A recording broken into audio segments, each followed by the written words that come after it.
Bonjour, je suis Julie et bienvenue sur ma chaîne. Aujourd'hui, nous allons parler de l'insuline. Petit disclaimer, je ne suis pas un médecin, je suis juste une personne qui s'intéresse à comment fonctionne son organisme parce qu'elle a entamé un processus de perte de poids depuis le mois de novembre. Moi, j'ai compris que une perte du poids durable passait par la connaissance de son corps, de comment il fonctionne et de comment est-ce qu'on transforme nos aliments. Voilà. Donc, si toi aussi tu es intéressé par ce genre d'arguments, n'hésite pas, abonne-toi à ma chaîne, clique là et active la cloche de notification pour ne pas manquer mes prochaines vidéos. Voilà. Donc, parlons de l'insuline. C'est quoi l'insuline? L'insuline est une hormone qui est produite par notre pancréas pour stabiliser le taux de sucre dans notre sang. Donc, quand nous allons nous nourrir, nous allons ingérer des aliments. Ces aliments auront un taux de sucre selon comment est-ce qu'on mange. Ce sucre va entrer en circulation dans notre sang. On a des petits récepteurs au niveau de l'intestin qui vont envoyer l'information au cerveau. Le cerveau va envoyer l'information au pancréas pour lui dire produis de l'insuline parce que j'ai du sucre qui arrive. Notre pancréas produit l'insuline et il produit aussi le glucagon. Il produit autre chose, hein? Mais il a des cellules alpha qui vont produire du glucagon et les cellules bêta qui vont produire de l'insuline. Voilà, donc ces deux hormones sont des hormones qui fonctionnent en synergie. C'est des hormones qui se, entre guillemets, complètent. L'insuline va entrer en jeu. Pourquoi est-ce qu'on appelle l'insuline l'hormone de stockage? L'insuline est un hormone de stockage parce que son rôle, c'est de prendre le sucre et stocker. Voilà. Maintenant, elle prend le sucre, elle va le mettre dans le foie. Le foie a un tout petit espace dédié au stockage de sucre. Donc, elle le donne au foie. Par la suite, elle prend une autre petite quantité qu'elle va donner à nos muscles. Et elle va prendre une autre qui va amener, qui va diriger vers nos cellules. Il y en a des cellules qui dépendent, qui sont glucodépendants, comme notre cerveau, comme des globules rouges, et j'en passe. Donc, elle va aller vers les cellules. Quand elle arrive sur les cellules, c'est un schéma que je vous fais pour qu'on puisse comprendre, hein. Elle va se mettre sur les cellules sont toutes fermées, elle se met au-dessus, elle passe l'information, écoute, j'ai du sucre pour toi, tu n'en veux pas? La suite va dire merci, elle va s'ouvrir, elle va assimiler le sucre. Voilà. Maintenant, elle nourrit nos cellules, elle nourrit nos tissus et il y a un excédent. Selon ce qu'on a mangé, cet excédent, elle va le mettre dans nos tissus adipeux. Les tissus adipeux sont ce qu'on appelle vulgairement ou dans le langage commun la graisse. La graisse est le seul espace, pardon, c'est le seul espace qui a des cellules qui s'élargissent sans fin, on va dire ça comme ça. Donc, elle a assez d'espace. Tant qu'on consomme, tant qu'on en a, elle va prendre. Donc, c'est pour ça qu'on appelle l'insuline l'hormone de stockage. Quand on mange, dans les 2, 3, 4 heures après qu'on ait mangé, normalement, le taux de sucre devrait être au plus bas et l'insuline aussi diminue. Quand ça se passe, vu que, comme je vous ai dit, on a des tissus, des cellules qui sont glucodépendants, on a notre cher ami glucagon, l'hormone de déstockage, moi j'appelle ça comme ça, qui va entrer en jeu. Le glucagon entre en jeu et va aller déstocker. Il va aller prendre le sucre, le glucose qu'on avait dans le... En fait, le sucre, il est stocké dans le foie sous forme de glycogène. Quand le glucagon est produit, il va, par le processus de la gluconéogenèse, il va transformer notre glycogène en glucose. Il va le réutiliser pour le remettre en circulation. Donc, ce phénomène de transformation de glycogène en glucose, c'est une production d'énergie. Donc, il fallait déstocker, il fallait retirer le sucre qu'on avait, on va l'utiliser. Quand on n'en a plus assez, on le prend dans les muscles. Quand on n'a plus assez, qu'est-ce qu'on fait? On déstocke. Donc, par le même phénomène de glyconéogenèse, on va aller transformer notre graisse en sucre pour nourrir nos cellules.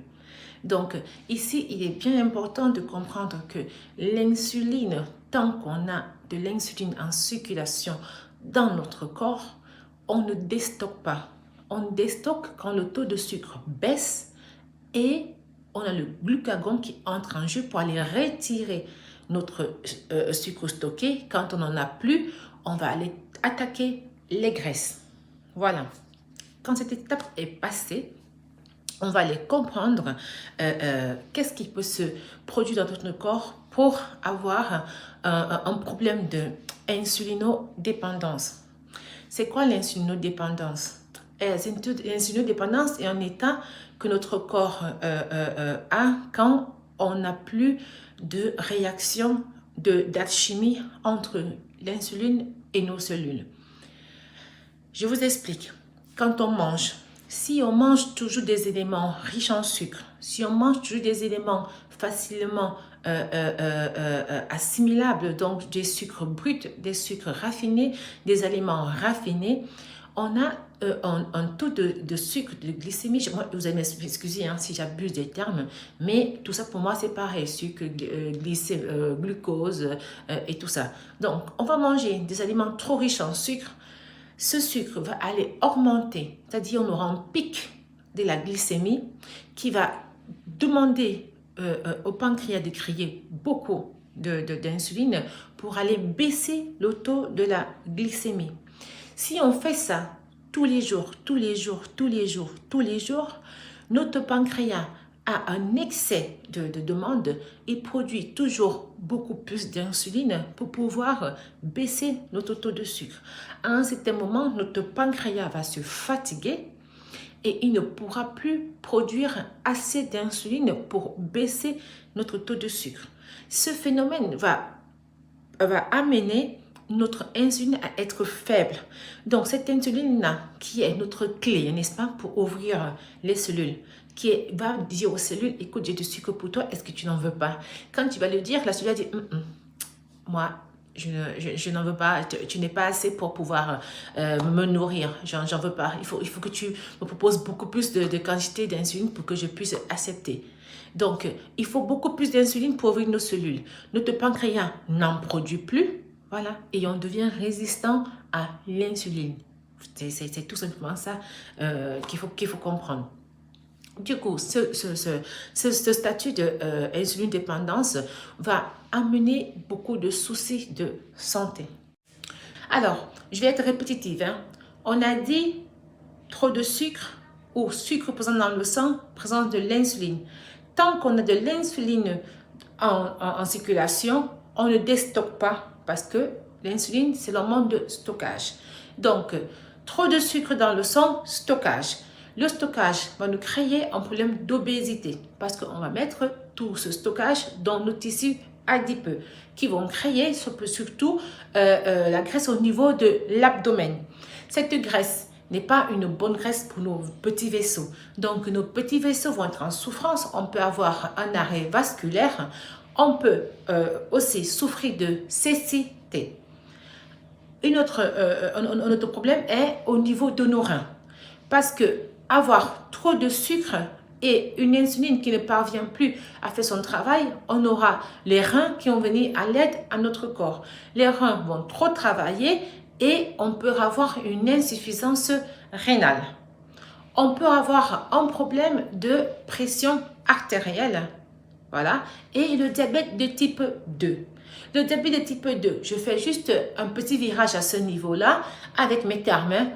Le diabète de type 2 est différent du diabète de type 1. Pourquoi? Le diabète de type 1, c'est un diabète qui vient quand on a le pancréas qui a un malfonctionnement. Notre pancréas ne produit plus l'insuline. Du coup, on prend de l'insuline pour pouvoir assimiler le sucre. Alors que le diabète de type 2, c'est ce diabète-là qu'on dit alimentaire, qui est juste causé par notre incapacité à produire assez d'insuline. Donc, on a de l'insuline, mais elle n'est pas assez au niveau de la quantité et elle n'interagit plus comme il se doit avec les cellules. Les cellules en veulent toujours plus et on est incapable d'en produire plus pour pouvoir assimiler notre sucre. Donc, diabète de type 2. OK? Donc, comment savoir qu'on est insulino-résistant? On peut s'en rendre compte parce que quand on mange, généralement, on on assimile et on a tout le processus qui continue. Dans le cas de l'insulinorésistance, on a tout le temps envie de sucre. On va manger, mais notre sucre qu'on va consommer ne sera pas suffisant pour produire assez d'insuline. Donc, on a toujours envie de manger du sucre. Ça peut être un signe. On met du gras et on ne le met que autour de l'abdomen. Ça peut être un autre signe. Envie fréquente de faire pipi, d'uriner et de boire de l'eau. Vu que tout à l'heure, les reins sont allés aider notre corps à éliminer le sucre, les reins travaillent beaucoup, donc et on va éliminer avec les urines. Donc, on va uriner tout le temps. OK? On a tout le temps sommeil. Tu manges et tout d'un coup, bim, sommeil. Il faut digérer, mais tu es fatigué, tu as des troubles de sommeil. Tout ça peut être causé par l'insulinorésistance. J'ai vu aussi qu'on a la possibilité d'avoir des petites plaques. Je vais vous mettre sûrement une image, des petites plaques et des petites croissances de peau. Donc, on a des petites boules, je n'ai pas le terme technique de ça, je vais faire voir une photo avec le nom, qui sortent sur la peau, qui aussi peuvent dépendre, qui peuvent être liées à l'insulinorésistance. OK? Donc, ça, on peut comprendre même aussi à partir d'un test. C'est vrai qu'ils disent qu'il n'y a pas un taux base de glycémie, mais on peut faire comme ça, avec les petites bandelettes pour détecter le taux de sucre qu'on a dans le sang. On fait un test à jeun. On va faire un exemple. À jeun, on est à 10. On mange. Après 30 minutes, normalement, on a le pic. Donc, on doit monter, peut-être, on va faire un exemple, à 15 ou à 18. Voilà. Avant de manger, on était à 10 à jeun. On mange, on est à 18. Après 1 heure de temps, 2 heures de temps, notre taux doit être plus proche de 10 que de 18. Donc, si tu fais ton test à jeun, après 30 minutes, tu vois ton pic, 2 heures de temps ou 3 heures de temps après, tu es encore plus proche de ton pic que de ton taux à la base, ça veut dire que tu as de l'insulinorésistance. Donc, il faut faire attention. Ce qui m'a plu dans cette recherche que j'ai faite au niveau de l'insuline, c'est que j'ai compris que si le diabète de type 1 est un diabète irréversible, celui de type 2, on peut retourner à la situation normale. On peut retourner à cet accord, à cette entente parfaite entre l'insuline et nos cellules. Et pour ça, il faut juste avoir un niveau de vie, il faut juste suivre. Et pour ça, il faut juste suivre certaines règles. Ces règles-là se rapprochent beaucoup plus aussi aux règles qu'on a établies pour éviter de prendre du poids. Donc, il faut manger sain. Il faut manger des aliments qui n'ont pas d'indice glycémique élevé. Donc, par exemple, tu as deux fruits. On a la pastèque, on a le melon. La pastèque est un fruit, le melon aussi. Mais il y a une différence. La pastèque n'a pas de fibres. Elle est pleine d'eau et de sucre. Par contre, le melon a plus de fibres. Donc, quand tu vas consommer ces deux fruits, tu auras une réponse différente au niveau de ta glycémie. Ta glycémie augmentera beaucoup plus au niveau de la pastèque que du melon. Donc, quand tu consommes, choisis bien ton fruit. Et de prendre des jus de fruits, mangeons les fruits. Le fruit n'est pas notre ennemi, mais il faut qu'on consomme des fruits entiers. Tu prends ton orange, tu peux prendre juste le jus d'orange, tu manges une orange. À l'intérieur, tu auras des fibres. Et ça va ralentir ta transmission du sucre dans ton corps. Donc, il faut manger des éléments à indice glycémique bas, manger des aliments complets, pas des aliments raffinés, parce que l'aliment raffiné n'est juste que du sucre que tu donnes à ton corps.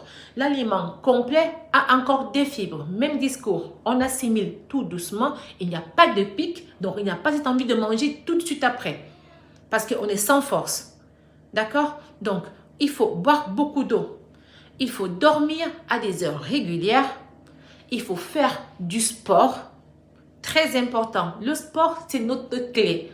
Le sport, c'est notre voie du salut, on dit ça comme ça. Le sport, il faut qu'on s'accroche. Accroche-toi au sport. Pas forcément intense. Fais du sport. Marche 30 minutes, marche 40 minutes chaque jour. Bouge-toi à la maison, par exemple. Moi, je suis quelqu'un, j'aime beaucoup aller courir. c'est quelque chose qui me défoule. Mais on n'a pas toujours la possibilité d'aller courir. J'ai un garçon à la maison, je suis seule avec lui. Il faut bien, il n'a même pas encore 4 ans. Tu ne peux pas le laisser le matin pour aller courir. Donc, en ce moment, je me suis dit, non, je n'arrive pas à le faire. Il n'y a personne pour me le garder. Après, boum, j'ai compris. Je peux me bouger à la maison. Et c'est ce que je fais. Je fais un peu d'exercice chaque matin à la maison, comme je le sens, 12 minutes, 15, 20, 30, mais je me bouge. Il faut te bouger. Le sport est ton meilleur ami. Il va t'aider à remettre, à rétablir une relation de complicité entre tes cellules et l'insuline. Il va t'aider à déstocker. D'accord? Donc, tu vas consommer le sucre que tu as accumulé et aussi, il va t'aider à consommer ta graisse. Donc, on a dit, il faut manger sain, choisir les aliments qu'on mange, boire de l'eau, dormir à des heures régulières et surtout, ma découverte de cette année, c'est-à-dire cet élément qui m'a ouvert les yeux et qui m'a redonné envie de me battre contre le poids, c'est le jeûne intermittent. Je ne te le dirai jamais assez, le jeûne intermittent t'aide dans la perte du poids, t'aide dans tes problèmes d'insulino-résistance parce que tu donnes du temps à ton corps d'assimiler ce que tu as mangé. Ne consommons pas comme on nous le dit à la télévision, comme on nous dit dans les médias, il faut manger à 6 heures, il faut remanger à 10 heures, il faut manger à midi, il faut manger à 16 heures, il faut manger à 20 heures. Et si possible, avant d'aller dormir, tu prends un petit truc parce qu'il faut aller dormir ventre vide. Non, on est tout le temps en train de mettre des aliments dans notre corps. On ne donne pas le temps à notre corps de l'assimiler. Donc, il faut jeûner. Jeûne au moins pendant 12 heures de temps. Donc, mange ton dernier repas à 20 heures et le lendemain matin, tu remanges à 10 heures. Le top, c'est de faire le jeûne 16-8. Donc, tu manges à 20 heures, tu remanges le lendemain à midi. Ça permet que ton corps fasse tout le cycle de stockage et de déstockage avant que tu ne manges. Fais ces petits trucs et tu vas voir que la perte de poids ne sera plus un problème pour toi. Fais-moi confiance. Moi, je suis en train de suivre cette petite clé, je suis en train de suivre cette petite règle et ça fonctionne. Pas besoin de faire ce régime hypocalorique que moi j'ai fait tout le temps, où j'ai perdu beaucoup de poids et où j'ai repris du poids après. Donc, ma chaîne, comme je te l'ai dit, sera vraiment focalisée dans la perte du poids et on va parler de tout ce qui peut être lié à cette perte du poids-là. Donc, si tu as regardé ma vidéo jusqu'ici, tu m'envoies très honoré. Parce que je mets un point d'honneur à créer mon contenu et à le créer de façon assez simple pour que tu puisses comprendre ce que je t'ai dit, pour qu'on puisse partager.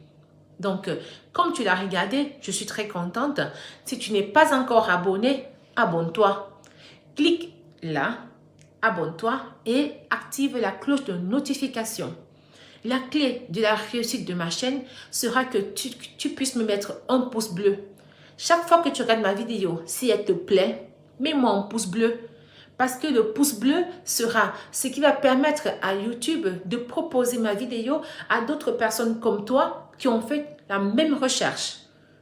Ça va prouver à YouTube que ce que je fais t'a plu, donc ça peut plaire à quelqu'un d'autre. Ne néglige pas cette option-là. Donc, tu me mets un pouce bleu et on se revoit dimanche prochain. Comme d'habitude, une vidéo chaque dimanche. Et on va s'amuser ensemble. Merci. Tu passes une bonne journée, un bon week-end à toi. Au revoir. Bye bye.